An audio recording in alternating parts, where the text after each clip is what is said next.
গুগু দেখছে গুগুর ভান, গুগু দেখছে গুগুর ভান।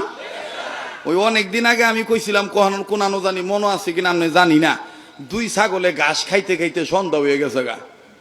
শুনছিলেন কথাটা? হ্যাঁ, অন ছোটটায় বড়টারে ডাক দিয়ে কর কত খাইবা, হাইন জালে হয়ে গেছে গা, বাইর যাইতা না। তো বড়টায় ডাক দিয়ে কয় আজ গাছ যাইতাম না, খাইয়া লই। এখন ছোটটায় ডাক দিয়ে কয় তুমি যে খালি খাইতেছ, বুঝলা গেছো গা যে হানো খাইতেছ এহানো হইল বাঘের বসবাস। ছাগলে তখন ডাক দিয়ে কয় রাখে আল্লাহ মারে কে? ছাগল হলো কি হইব, বুদ্ধি আছে, কথা কয় না। দেখবেন আমাকে দেশে কিছু ছাগল আছে বুদ্ধিজীবী টাইটেল লইয়া হুদা হুদি হুজুরগো বিরুদ্ধে, কখনো টেলিভিশনের টকশোর মাধ্যমে, কখনো গোল টেবিলের বৈঠকের মাধ্যমে, কখনো আবার লেখার মাধ্যমে দেখবেন গলাটার আওয়াজ চেঞ্জ করে কয় আমাদের দেশ এটা স্বাধীন রাষ্ট্র, এই দেশে মৌলবাদীদের কোনো উত্থান হতে দেওয়া যাবে না।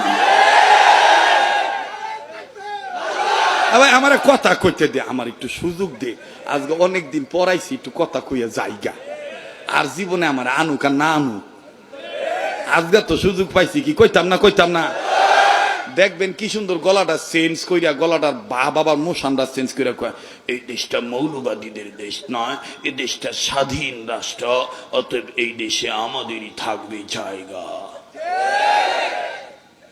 আমরা আবার উল্টাটা কই তোমাদের দেশ ভালো কথা, কিন্তু বুঝজানি ওইটা কলমাওয়ালাদের দেশ। এই দেশে ওলামায়ে কেরাম ছিল, আছে, থাকবে।